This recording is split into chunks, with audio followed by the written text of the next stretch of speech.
Diabetes Revolution podcast with Dr. Sarah Townley, the type 2 diabetes coach, clinical pharmacist, and mom of 6 angels.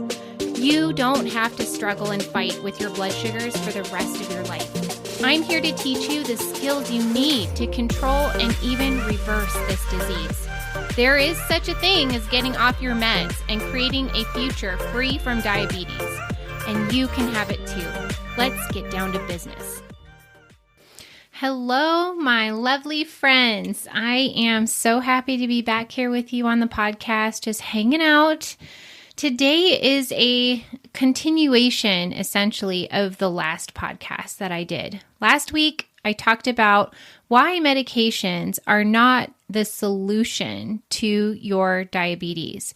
And today I want to dive into those medications a little bit more because I want to equip you with information that helps you really make informed decisions about which medications you might want to use to help control your blood sugars. Remember, medications are my expertise as a pharmacist. So I practiced for 8 years in primary care. I became the medication expert in my clinic, and I was sent the most difficult cases of type 2 diabetes to help, quote, fix them with medications, which if you listen to the last episode, you understand is never going to work. But in that process, I just became really good at using medications to drive those blood sugars down to the goals that we had for our patients. And so today I want to share with you some of the information that I would share with my patients so that they could really understand what I'm offering, what the pros and the cons are of each medication, and be able to compare them so that they know which one makes the most sense for them. And I want to also remind you or reiterate that I am not anti-medication by any means. I believe that they have a place and that they can be very, very useful, especially if you're a person who is weathering some really high blood sugars right now. If you're having blood sugars in the 200s or beyond, some of you may have blood sugars in 400 range or higher on a daily basis. Like, you ain't feeling good, right? You're feeling pretty bad when your blood sugar is rolling that high and very symptomatic. Maybe you're not able to focus and do your work, take care of your family, or even be able to drive because your vision is so blurry. And by all means, I recommend that people immediately address those high blood sugars, definitely with the use of medications, which can help do that rapidly and without as much learning and effort that's required as when you would start to address your blood sugars with diet, right? Because usually there's quite a big learning curve that's required in order to understand how to use your diet to bring your blood sugars down rapidly. And also, I just want to mention here that it's not really a good idea to drop your blood sugars from very high to normal quickly. When I say that, most of you would be surprised, right? Like, if your blood sugars are 300, 400, many of you would be like, well, that's terrible. I need to get those blood sugars back down quickly. But if you were to do that, and you may have tried this already and found out that that doesn't feel very good, right? If your blood sugars have been rolling 300, 400 or beyond chronically, like as your norm, to bring your blood sugars down to the 200s might feel kind of bad at first. And that's because it's just reflecting that your body has acclimated to accommodate those blood sugar readings, those high blood sugar readings as its norm. And to suddenly thrust your blood sugar or your body into blood sugars in the 200s or below may feel very low to your body and to your brain. And it might show up as lethargy, brain fog, just a feeling of no energy, just really bad, headaches, the whole gamut. And so why I want to mention that to you is because a lot of people make this mistake when they first get diagnosed. They try to hurry up and get their blood sugars down very, very quickly. And I just want to offer to you that there is no rush to do it quickly for most people, and it's not necessary because it feels so bad. It's okay to let your body adjust to normal blood sugars over time. it didn't happen overnight that you got an A1C of 10, right? It happens over a number of months, if not many, many years for a lot of people. And so it's okay to take several weeks to get your blood sugar down into the normal range, and doing it comfortably for your body and brain will just be a lot more of a pleasant experience. And again, there's no hurry. I really like the idea of using medications for a temporary time period to correct those blood sugars while you're learning what is diabetes? How do I take care of my body, right? Because you can always peel those drugs away as you learn how to pick up the slack with your lifestyle changes. And that's my specialty. So I'll talk more about that at the end. So for now, let's go ahead and talk about what I have on the agenda for today. So most people have never been properly informed about how their medications actually work. And as we discussed on the last episode, they believe that lowering blood sugars with meds alone, quote, controls their diabetes. And this isn't a true understanding, because diabetes will predictably and usually advance when medications are the only strategy that's being used. We talked about other options on my last episode with you, and that being primarily coaching with me and learning how to eliminate the need for medications by healing your body. Remember, type 2 diabetes is essentially a mismatch disease. It's a mismatch between how your body evolved, how it's designed, and how it is made to thrive in a certain kind of environment. And our current modern environment does not resemble how we evolved. Think about what our environment, what our diet, what our exercise looked like 5,000 years ago, 15,000 years ago, whatever, okay? And then compare that to how we live now in modern times. What are we eating? Are we moving our bodies? Think about how mismatched that is. And so what I want to tell you is that can be corrected when you're intentional, when you are understanding what kind of a diet and lifestyle your body is designed for, and then providing that to your body intentionally. Because when you do that, the most amazing, miraculous thing will happen. Your body will heal. It's incredibly resilient, and you would be shocked and surprised at how fast it will heal.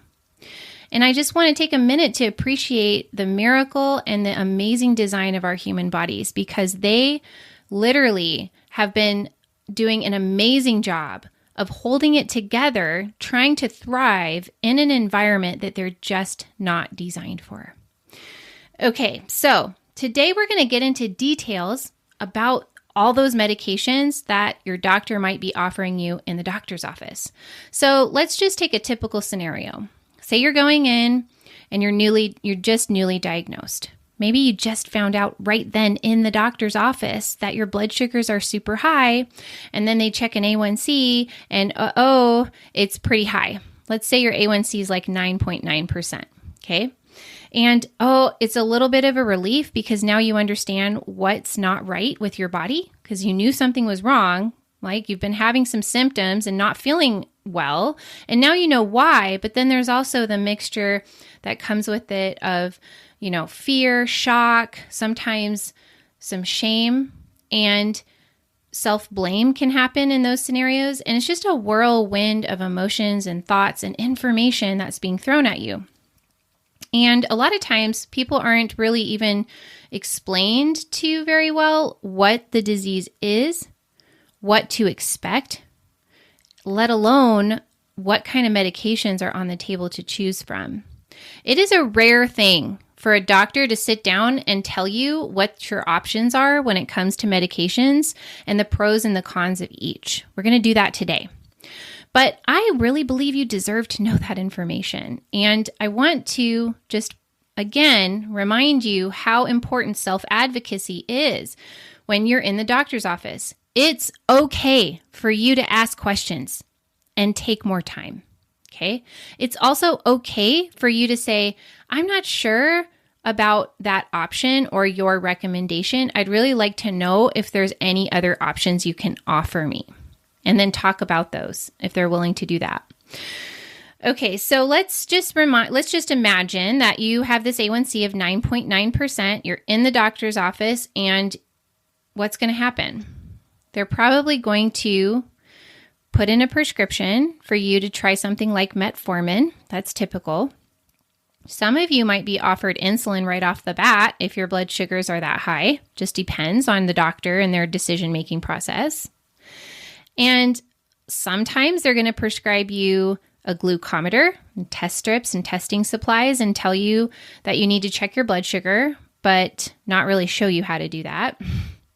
And then sometimes, if you're lucky, they'll refer you to some educators, some support staff like a dietitian to help you start to learn the information that you need about food and about your lifestyle to help self-manage, because type 2 diabetes is essentially a self-managed disease. And the tragedy is that in healthcare, in most doctors' offices, they are not equipping you with the knowledge and the tools that you need in order to properly self-manage. But they sure as heck will give you some prescriptions, right? And when they do that, they often do not tell you much about the drug at all. And so we're going to remedy that today. Now, when you're being offered or told, most of us are told we have to take a medication for the rest of our lives without a lot of information or time to process, right? When you're told you have to take this new medication, how do you feel inside? Do you feel, like accepting? Do you feel any fear or anxiety? How do you feel inside? And then I want you to think, what questions should you be asking, right? Like, what's the cost going to be? How do I take it properly? What kind of side effects do I need to watch out for? These are all really important questions that you have the right to ask and the right to get your answers to. Okay, so let's talk about these different options so that you can make informed and active decisions about your treatment plan with your doctor.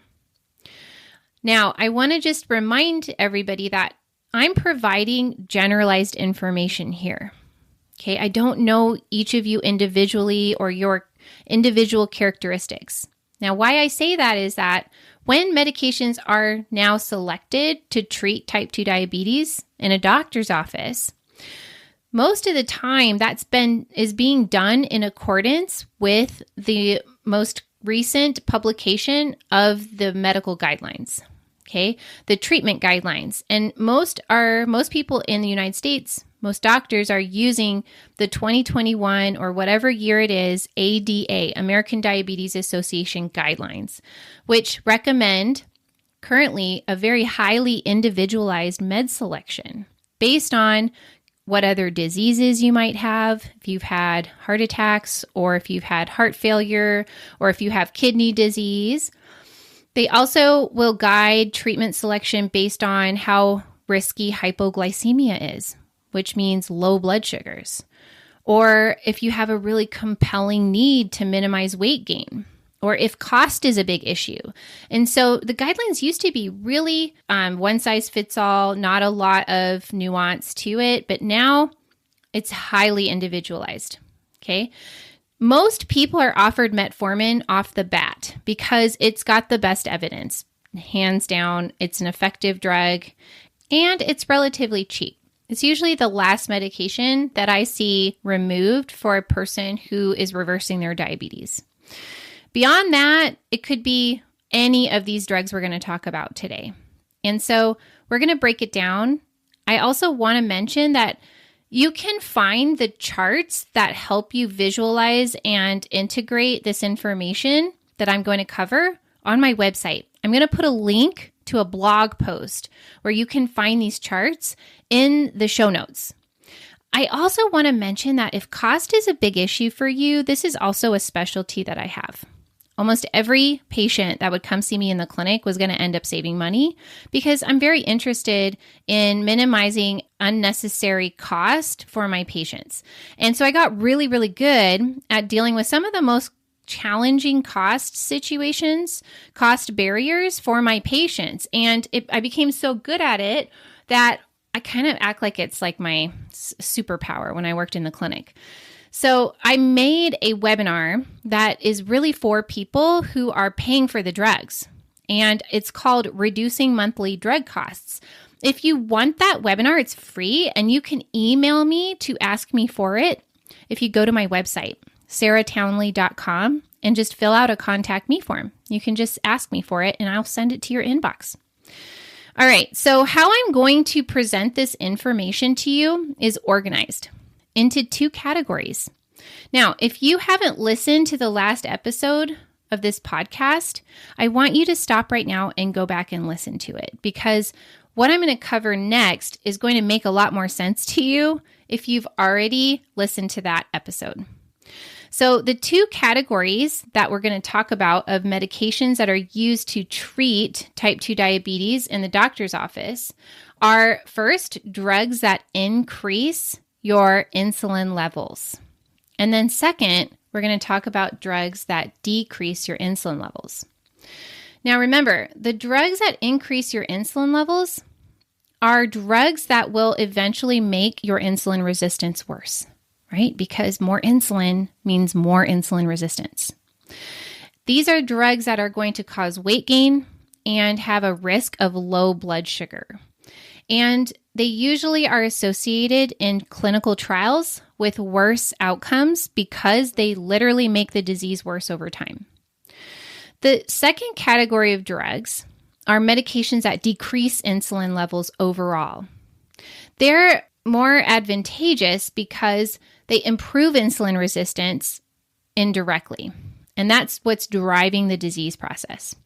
They're weight neutral, and some of them actually cause weight loss, and they typically don't cause low blood sugars that are emergent independently. Okay, only when used in combination with other drugs that can do that. But by themselves, they don't cause low blood sugar usually. And they're associated with a decreased risk of bad outcomes like heart attacks and kidney problems. And so that's why I separate them, is because for you, I feel like this makes the most sense in trying to work through which drug might be a drug that you are more interested in taking. So let's start with that very first category of medications that increase insulin levels.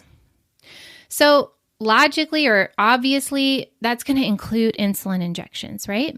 You're injecting insulin into your body every day.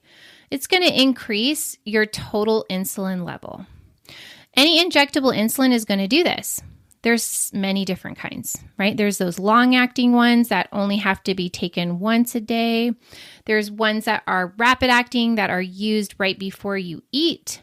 And then there's the old school over-the-counter ones that have different profiles as far as how quickly they act and how long they last. These are regular and NPH insulin or combinations of those. So long-acting would include Lantus, Basaglar, Toujeo. All of those have the same active ingredient, insulin glargine. And there's Tresiba, which is the newest long-acting. There's Levemir, which is an older one too. And then the rapid-actings would include names like Novolog or Humalog. Apidra is another one. And so when I'm talking about insulin in general, I could be including, this is applicable to all these different types of insulins. And for some people, they're using a fixed dose of insulin. No matter what the day, they always take the same amount. And some people are using it with a sliding scale, okay, which is based on their blood sugar readings. All right, so the pros of insulin include really only one. They're very effective at lowering the blood sugar, right? What we're doing is just bombarding your system with more insulin, and insulin has no maximum dose. We can give as much as necessary to drive your blood sugar down as much as we want. Okay, so in that way, that's a pretty powerful pro, right? We can get your blood sugar down absolutely with some insulin. But the list of cons is pretty long, okay? 30% of Americans that have type 2 diabetes are prescribed insulin. And remember, the problem with insulin resistance or type 2 diabetes is that there's too much insulin in the body. If that doesn't make sense to you, go back and listen to episode 2, What's Happening in My Body. Okay. So to give more insulin to a person who already has a disease caused by too much insulin doesn't really make a lot of sense, right? Because it's going to advance the disease process. It's going to make insulin resistance worse. And that's really the bottom line of why insulin doses creep up and up and up in most patients over time, because the body just becomes more resistant to that insulin. And now you have to take more in order for it to work properly. So this can be multiple injections a day. I've seen people taking 5+ injections of insulin a day and still have pretty uncontrolled or volatile blood sugars. It's a high-risk medication. It's one of the highest risk medications because it can cause profound low blood sugars. And if any of you have ever had a low blood sugar, you know how terrifying that experience is. It's emergent, it requires immediate medical intervention, and it's the cause for 100,000 emergency room visits every year in the US. Insulin in general is costly, right? That's another con. If you're on a brand name, it's pretty much impossible to afford this out of pocket. And so for a lot of my patients who could not afford insulin, we would end up going with the cheap over-the-counter alternatives because they do work if you know how to use them properly, and it just saves a ton of money. All right. So those would be like the pros and cons of insulin injections. I wouldn't guess you would be excited to start insulin. A lot of people feel a lot of fear and trepidation with insulin for good reason. Most people never get off of insulin.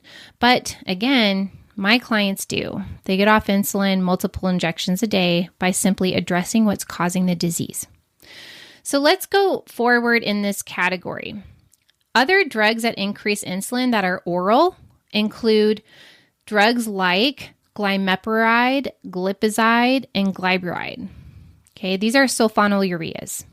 These are oral, so that's a pro, right? Most people like to take a tablet rather than an injection. They're cheap, very, very cheap. And they're relatively effective at lowering the blood sugar compared to other oral medications. So that would be like an A1C lowering power of like 1 to 2%. Now, the cons would also include weight gain, just like insulin. Anything that increases insulin will cause weight gain. It can cause profound low blood sugars as well. So people can have very low blood sugars with these drugs, and this is why we recommend not using these in elderly, because they're more vulnerable to that. And then this sounds terrible, but it is just a fact. These drugs, sulfonylureas, are associated with an increased risk of mortality in studies. So is insulin. Insulin is associated with a over 2-fold increased risk of death and cardiovascular events. And it makes sense because these drugs increase insulin and make the disease over time worse. All right, there's 2 more drugs that are in this category of drugs that increase insulin that are oral. Meglitinides are pretty rare. So these are drugs that are named repaglinide or nitaglinide. And these drugs are generally not used very much anymore because they can be expensive. You have to dose them with every single meal, which is not very convenient. And then, of course, they still cause weight gain and they can cause low blood sugars. The last drug in this category includes pioglitazone, or Actos is the brand name. Most people are not on the other, which is Avandia or rosiglitazone, because it's not widely available anymore. So when I say thiazolidine diones, that's the class, I'm really talking about pioglitazone, Actos. This is an oral medication.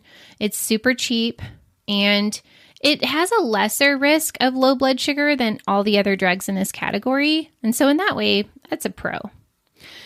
However, it still will cause weight gain in most people and even fluid retention. And rosiglitazone was removed from the market in 2010 because it was seen to increase the risk of heart attacks and death. Pioglitazone, it alone is associated with a 63% increase in bladder cancer. So that's been a more recent concern with that drug. But overall, in this category, this is probably the least for potential for weight gain and low blood sugars. All right, let's switch gears. Let's talk about some more maybe preferable, attractive options in the category of drugs that decrease insulin levels. So the first and foremost of this is going to be metformin. Metformin is almost always the first drug we prescribe in type 2. Why? Because it's very effective. It's oral. It does not cause weight gain. It's super cheap. And it's been seen to decrease the risk of death.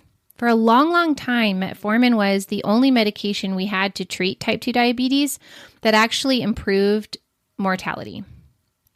And this drug, metformin, does not cause severe low blood sugars alone and shouldn't really cause low blood sugars at all.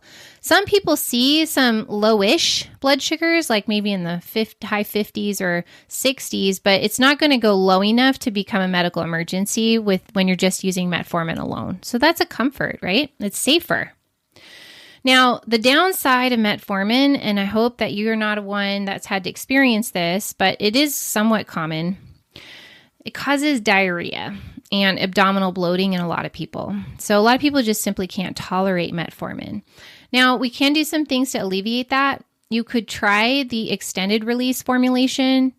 That helps. You can take it with food. That can help. And with continued use, a lot of people see this resolve. They don't have the same diarrhea and cramping and bloating that happened when they first took it. And so for most doctors, they know this and they will start you at a lower dose and just ease you into the goal dose. If you have normal kidney function, that's going to be 2,000 milligrams a day. If you want the maximum blood sugar lowering effect of metformin. Now, there's something that I want to tell you about metformin that most people are not aware of that it's important. Metformin can cause vitamin B12 deficiency. Now, most people would only ever look for this if they're starting to experience some neuropathy. And neuropathy is something that happens in type 2 diabetes, right? That's that tingling and numbness and sometimes like electrical neurologic type pain in the feet. It typically starts in the toes and works its way up the foot toward the knee joint. Some people will experience this in their hands, but typically it's happening in the feet first. So diabetic peripheral neuropathy is a disease state, right? But B12 deficiency can look like this. And if you're on a drug like metformin that can cause B12 deficiency, and if you're combining it with other drugs that can do the same, like Prilosec or omeprazole or a drug like that in its class for GERD, well, you have a higher chance of this being the problem. And it's not actually diabetic peripheral neuropathy, but a side effect of metformin related to B12 deficiency. And so your doctor can find this out by just checking your B12 level.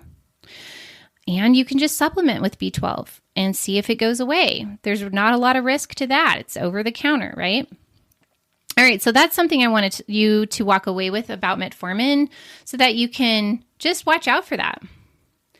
Okay, now there's many more drugs in this class. Let's just name them and then we'll go through them one by one. So there's what I call the GLP-1s, and this is going to include injectable drugs except for there's one exception, okay?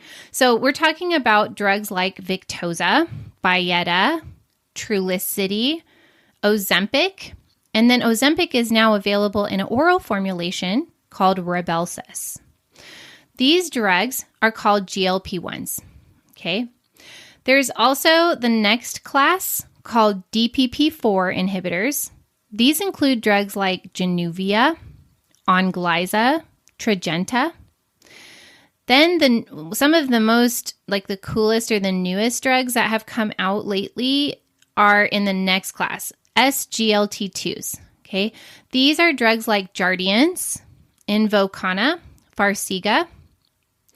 And then last in this group of drugs that decrease insulin is a little known class called alpha glucosidase inhibitors. These include acarbose or Precose. And then there's another one called Miglitol or Glycet. All right, so let's go into each class and talk about them individually because they are very different from each other. So the GLP-1s, remember these are Ozempic, Trulicity, Victoza. This is really my favorite class of drugs, okay? If I was to have a favorite, these would definitely be it, and I'll tell you why in a little bit. But let's talk about their pros. Now, they're injections, that's a con, right? But these drugs are advantageous because most of the time people lose weight with them. They regulate appetite. And that's typically what leads to the weight loss. So a lot of people who start these will just notice that they're just not hungry anymore. Very often, they can't eat as much as they used to. And why I love that is in an indirect way, it starts to address the true root cause of type 2 diabetes, which is your dietary habits. And so what else is attractive about this class is that they don't cause low blood sugars independently. In fact, Victoza is labeled for obesity at a higher dose in people who don't have diabetes. They don't cause a low blood sugar by themselves, and that's really important for people who are high risk. They're also very effective at lowering blood sugars. So we're talking A1C reduction potential that's better than most other drugs available, like 2%, even higher than that for some people, like 3%. And there are some really attractive, convenient options in this class for once weekly dosing. So that's an upside too, right? You don't have to dose it every day. It's an injection, but once a week would be more manageable for some people. Now, let's talk about the downside. Well, I guess a pro also I don't want to forget is that they don't really have a lot of side effects besides one side effect that's a con, which is nausea and sometimes vomiting. So nausea, and sometimes people have some other GI side effects like diarrhea, but it's usually nausea. And this typically goes away with continued use in most people.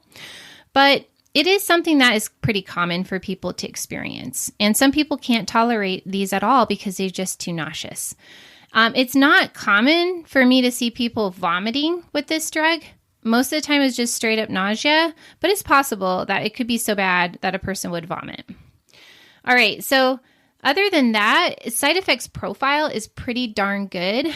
There's a very small potential for pancreatitis, but otherwise they're not causing very many side effects in most people. All right, let's move on. So let's talk about this other class called DPP-4s, Januvia, Onglyza, Tradjenta. There's one other called Nicena. These are oral medications, and what's interesting is that they work on the same system in the body, the same hormonal signals in the body as the last class, the GLP-1s, but they're just not as powerful. So they're oral, that's a pro. They don't have a lot of side effects. That's a pro, like almost no side effects, honestly. But they are not very effective at lowering blood sugar. Like you might see a 0.5 point reduction in the A1C, maybe a little bit better if you're lucky, but they're not very powerful, but they are very expensive. So that's another con. For people who don't have insurance or have high copays, these drugs are going to be costly for not a lot of, quote, bang for your buck, right? They're not going to reduce your A1C very much. But you can add them on to lots of other drugs except for GLP-1s. You would not want to combine the GLP-1s with a DPP-4. Just not a good idea. It's not recommended. Okay? So that's kind of a little bit of a nuance there. All right, the next class has been getting a lot of press, and a lot of people are excited about some of the benefits of the next class. These are called SGLT2s, and they include drugs like Jardiance, Invokana, and Farxiga. So lots of pros for these drugs. They are oral. They usually help you lose weight. They can also improve your blood pressure if you have that problem, which is really common for people who have type 2. They don't cause a low blood sugar independently, and interestingly, they're associated with improved mortality to the tune of like 38% and an impressive decrease in the risk of kidney disease, like 40% decrease. So that's an advantage. That's a pretty compelling advantage. Now, the cons include that they are expensive. They're also not super powerful at lowering the A1C, maybe like 0.5% to 1% with these drugs. And then they have some side effects. So the side effects are actually ranging from annoying to really serious. And they have many, many black box warnings, actually, on these drugs. So the annoying side effect that's relatively common are increased risk of infections like UTIs and yeast infections. This is usually in women and can be recurrent to the point where people just cannot take them. Okay. So if you're a person who keeps having a UTI or yeast infection and you're on this medication, you definitely need to bring this to your doctor's attention. Now, the more serious side effects of this class include increased risk of diabetic ketoacidosis, which is life-threatening and requires hospitalization, increased risk for amputations, increased risk for Fournier's gangrene, which most people don't know what that is, but you don't ever want to know what this is. It is a gangrene of the perineum, and it is life-threatening and requires hospitalization, debridement, and IV antibiotics. And it has a pretty big mortality rate. And then they are also seen to cause acute kidney injury. They work on the kidneys, and for some reason, some people can have kidney failure with these. That's a pretty scary list of side effects. And what's even scarier is that most people who are provided one of these drugs have no awareness of this. Nobody's informed them of this. And I believe you need to know these things.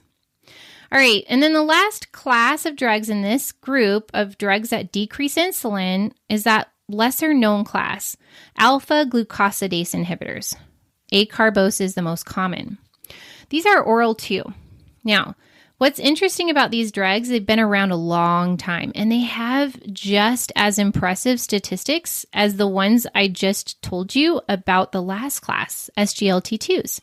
I'm talking a 49% decrease in the risk of heart events, a 34% decrease in the risk of high blood pressure. Like, these are compelling advantages. So why is it that we don't use these drugs very much? Probably because they have some bothersome side effects and they have to be taken with each meal. So it's not convenient to take these, and they can cause flatulence and diarrhea. However, and they're also not very powerful at lowering the A1C. So that's something I want you to know about these drugs too. But they're a lot like the SGLT2s in that they have these really nice data to make them a more compelling drug selection when you're considering a lifetime of having type 2 diabetes. All right, so that ends the maybe nerdy, science-y part, the really, detailed part of picking apart these many drugs that you could be offered at the doctor's office. Now, overall, there's a really strong argument, right, for preferring drugs that decrease your insulin levels. You're not going to have the weight gain, the risk of the low blood sugars. You're going to have a better chance at avoiding poor outcomes with type 2 diabetes over time. And that's because this is essentially as close as you're going to come to slowing or halting the disease process of type 2 diabetes. Now, most of these medications alone, as you can see, are not very powerful at decreasing the blood sugar level independently, except for insulin. That would be the one exception to that statement. Now, let's look at overall what the burden of taking medication looks like, right? You have to take them, which is a huge commitment and a daily action that you have to take. Especially if you're on injections, and especially if you have to check your blood sugar before you determine the dose to give yourself with an injection. And sadly, this is what most people will progress to as their disease advances over time. Then there's buying the drugs, right? They're expensive. You have to go to the pharmacy. You have to go to the doctor to get the prescription. It's just a lot of hassle and expense. And then, of course, there's tolerating the drugs. You're opening yourself up to the potential for all kinds of side effects, known and unknown, when you're taking a prescription drug, especially the risk of a low blood sugar, which is a life-threatening medical emergency. So now I want you to think about prioritization of what is important to you when it comes to drug selection. And I want you to think about this in a way that would help you explain to your doctor what you need when it comes to drug selection. Like, is cost really important to you? Are the potential side effects things you want to know about? Is the complexity or ease of use of the drug regimen something you really need to pay attention to? How about the effectiveness of the drug? Like, how much effectiveness do you need from these drugs? What makes a drug ideal to you? It'd be good for you to get clear in your mind on how your doctor needs to make the drug selection that's unique to you and your preferences and needs so that you can explain that to your doctor. All right. So, of course, you can get off your meds. Now, if you're going to start meds or if you're trying to decide if you want to take meds, I want you to always remember this because there is no shame, there is no problem with taking medications as a short-term solution. If you need some time, you need something to help you get back to a comfortable range of blood sugars and to take the pressure off of yourself. If that's all things that would help you in the long run, then there's no reason that you shouldn't take a medication as a short-term solution. My favorite first strategy for people who are on insulin, who want to get off insulin, is to ask the question of whether or not you could trade your mealtime insulin or your basal insulin for a GLP-1. So remember those drugs that I said were my favorite? Victoza, Ozempic, Rybelsus, Trulicity, Byetta, those drugs. Those drugs, in my practical experience with patients, were very good at replacing part or all of people's insulin doses. And why I love that is that you get a double whammy benefit when you can get off of some insulin. It's an insulin sparing strategy, but also you can decrease your insulin need in general by just eating less because these drugs help you regulate your appetite. So it's like a double whammy advantage. Other than that, my favorite way to help a person get control of their blood sugars that's highly, highly effective is just addressing the cause of the disease through the lifestyle. This is essentially teaching you how to eat in a way that simply reduces your insulin need, right? Because type 2 diabetes is a disease of high insulin. We need to bring your insulin levels down in order for your body to heal and for that disease process to reverse. And this can only be done through the diet. And you know what? It's really not that complicated, and it works really well, and it works really quickly.